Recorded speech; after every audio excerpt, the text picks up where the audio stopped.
అన్నయ్య ఫీల్ అయినా లేదు నాన్న అట్లా వదుకు ఇట్లా ఉండండి ఇట్లా ఉండి ఇప్పటికీ చెప్తుంది. మేము ఎవరైనా ఎప్పుడైనా మా చెల్లితో గొడవపడ్డా అనుకోండి నాన్న అట్లా అనకరా అని ఎట్లాగా అంటే ఏమో లేదులేమ్మా ఏదో అన్నాను కానీ ఫీల్ అవ్వకమ్మా మేమందరం కలిసి ఆవిడని అసలు టెన్షన్ పెట్టవండి మేము. సో అలా అది ఆవిడ నేర్పించింది.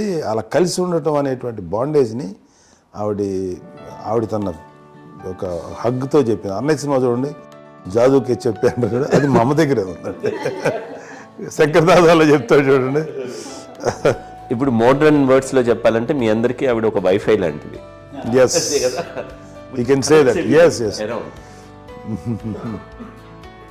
ఇంకొక అడ్వైజ్ కట్టండి, అమ్మ విషయంలో నేను గొప్పగా ఫీల్ అయ్యేది కానీ చాలామంది పెద్దలు రిటైర్ అయిపోయి విశ్రాంతి తీసుకుంటున్నటువంటి పెద్దలందరూ కూడా ఆచరించే విధంగా ఒక విషయాన్ని నేను గమనించాను. ఇప్పుడంటే నా దగ్గర ఉంటుంది కాబట్టి ఉన్నాను. అమ్మ విడిగా ఇంకొక ఇంట్లో ఉండేది. ఇన్ని సంవత్సరాలు నాన్నగారు దూరం దగ్గర నుంచి ఉండేది. 5 సంవత్సరాలు ఒంటరిగా ఉండి నన్ను బిడ్డలందరూ ఎవరు మానవులు వెళ్ళిపోయారు, నేను ఒంటరి అయిపోయాను అన్న ఫీలింగ్ అమ్మ ఎప్పుడు ఉండేది కాదు. తర్వాత బిడ్డలు వాళ్ళ టైం బట్టి వచ్చి చూసుకుంటే సరిపోతుంది. అది వారమా నెలక 2 నెలక అసలు ఒకసారి రాలేని పరిస్థితిలో ఉంటుంది. 5-6 నెలల పాటు ఇదే ఊళ్ళో ఉండి పక్క వీధుల్లో ఉండి ఎవరి పనులు వాళ్ళు బిజీగా ఉండి, ఎవరి షూటింగ్ వాళ్ళు బిజీగా ఉండి, ఎవరి ప్రొఫెషన్లో వాళ్ళు బిజీగా ఉండి, ఎవరి ప్రొఫెషన్లో వాళ్ళు బిజీగా ఉండి, తన సంసారం తను బిజీగా ఉంటాను ఒకసారి అమ్మ ఏమి ఫీల్ అయ్యేది. ఏంటమ్మా రావట్లేదు, అసలు పట్టించుకోవట్లేదు ఏంటి అంటే అంతేలేమ్మా అని ఇలాంటి నిరసన మాటలు కానీ ఈసరింపు మాటలు కానీ లేకపోతే న్యూనతాభావం కానీ ఇలాంటివి ఎప్పుడు అమ్మకు లేవండి. వచ్చారు అబ్బాయి ఏం చేసి పెట్టడా చెప్పండి అంటూ చాలా పాజిటివ్ ఉండి ఇప్పటికీ కూడా తను సపరేట్ కిచెన్ మా ఇంట్లో ఎంతో ఉంటుంది. వేరే కిచెన్ ఎందుకంటే అమ్మకి మోస్ట్ స్ట్రెస్ బస్టర్ వచ్చేసినా లేకపోతే ఏదో రిలీఫ్ ఏంటంటే తన కిచెన్లో కూర్చొని వండి అందరికి పెట్టాం. ఇప్పటికీ కళ్యాణ్ బాబు అక్కడక్కడ తిరిగేసి ఎక్కడెక్కడో చేసి నిరసన చేసి అన్ని రకాలుగా చేసి వస్తే అమ్మకి చాలా జాలి. ఆడేదో ఇంక మేము గుడ్లో కష్టపడుతున్నాం కానీ ఆడి ఎంటలో వెళ్ళేదో మీరు టీవీలో వాటిలో అది ఎక్కువగా చూపించేసరికి వాడే కష్టపడతారు, మేము కష్టపడలేదు ఫీల్ అమ్మకి. అందులో వాడు రాగానే ఎలా వచ్చావా అని అమ్మ ఎక్కడ కళ్యాణ్ బాబు అంటే ముందు అమ్మను కానీ ఎక్కడ కళ్యాణ్ బాబు తను ఎక్కడ ఉంటాడు ఏమో ఉంటాడు తెలుసు. అది చూస్తే ఎక్కడ తను వాడికి ఇష్టమైన బిర్యానీ అవి చేసి చక్కగా పంపించి అన్నీ చేస్తుంది. అట్లాగా బిడ్డలకి పెట్టడమే తప్ప బిడ్డల నుంచి ఈ వయసులో ఎక్స్పెక్ట్ చేయడం లేకపోగా కొంచెం పట్టించుకోవట్లేదు అనే ఒక న్యూనత భావంలోకి వెళ్ళిపోయి సైకలాజికల్ డిప్రెస్ అయ్యే మదర్ మాత్రం కాదు.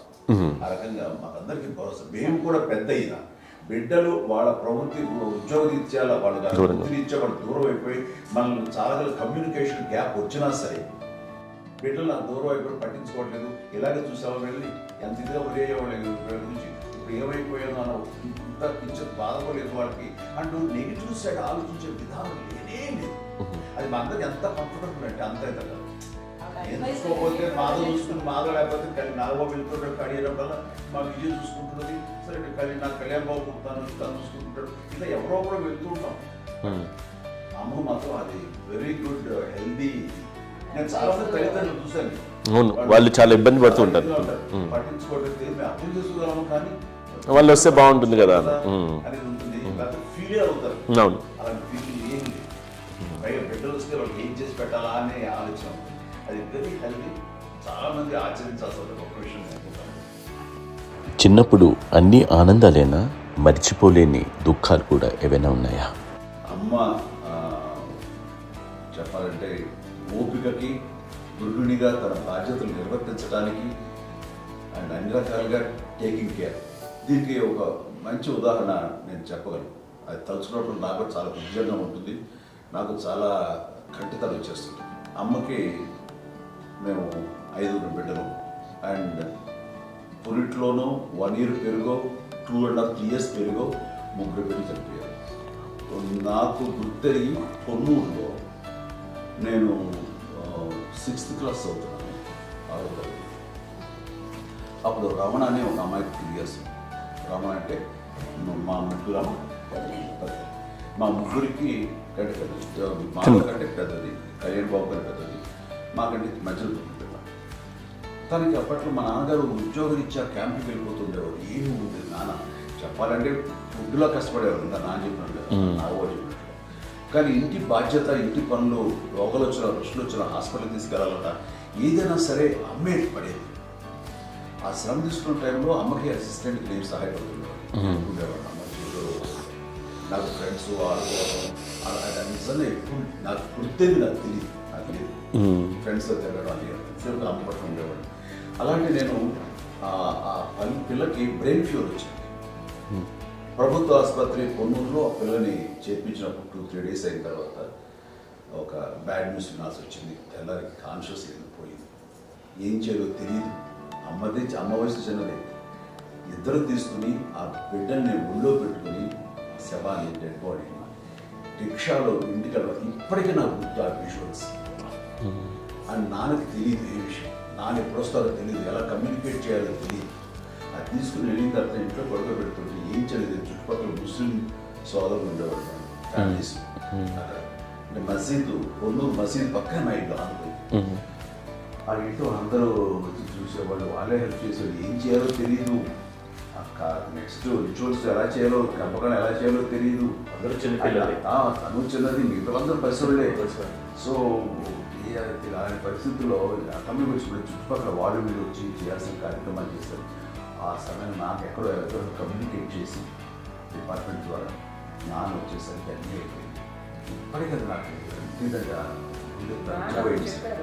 మేము ఇలా ఎన్ని పురుషులు ఎన్నుకుంటున్నామంటే ఎలాంటి ఇది లేకుండా జాగ్రత్త అనే ఒక హెచ్చరికలాగా చేస్తూ అండ్ పంపించాలని సపోర్ట్ చేసి అండ్ ఇప్పుడైతే నా మీద ఎంత నమ్ముకుంటే నేను ఏ నిర్ణయం తీసుకున్నా మరో అండ్ తనకి హాస్పిటల్ పెద్ద ఫోబియా. నేను ఎక్కడికైనా ఒకసారి హాస్పిటల్ ఈ మధ్యకాలంలో సరే అమ్మకి మోకాల ఆపరేషన్ జరిగింది.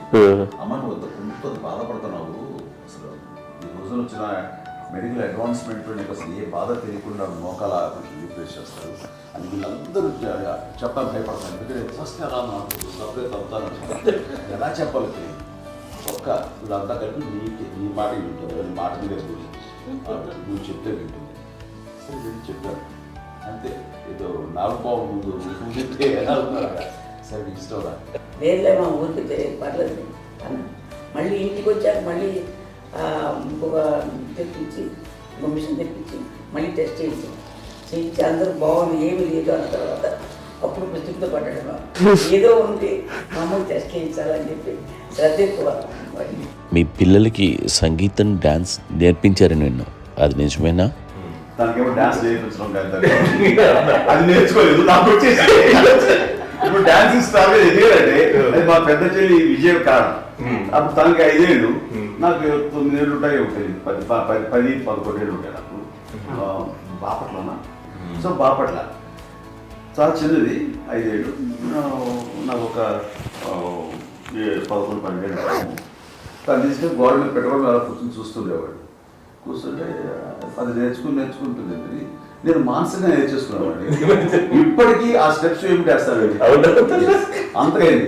ఇప్పుడు దాని తర్వాత ఇంకోటి ఏంటమ్మా, నమ్మో నమ్మో ఎన్ని ఉన్నాయో సాంగ్స్ నేను నేర్చేస్తున్నాను అన్నమాట.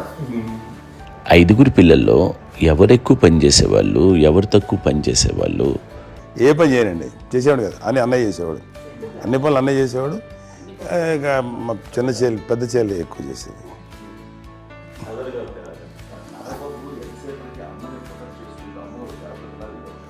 అదే అబద్ధం అండి, అది అన్నయ్య నన్ను గౌరవంగా మాట్లాడుతున్నాడు కానీ అన్నయ్య అవుట్ ఆఫ్ ప్రొటెక్షన్ మాట్లాడుతున్నాడు కానీ, అవుట్ ఆఫ్ మాట్లాడుతున్నాడు కానీ అసలు ఎప్పుడు ఏ పని చేయలే.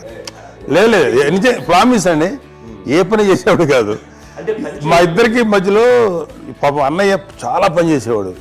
ఎంత పని చేసేవాడు, నేను ఇచ్చిన తర్వాత మళ్ళీ నాకు ఏదైనా చిన్న పని చెప్తే అది కూడా నువ్వే చేయనివ్వండి. ఆ కోపం వచ్చేది, కోపం వచ్చి ఒకడు కొట్టేవాడు. కొడితే కోపం వచ్చేది తప్ప నేను వెళ్ళేవాడిని కాదు. అమ్మకి ఎప్పుడు ఏంటంటే ఒక ఇదే పని చేయడని అంతే.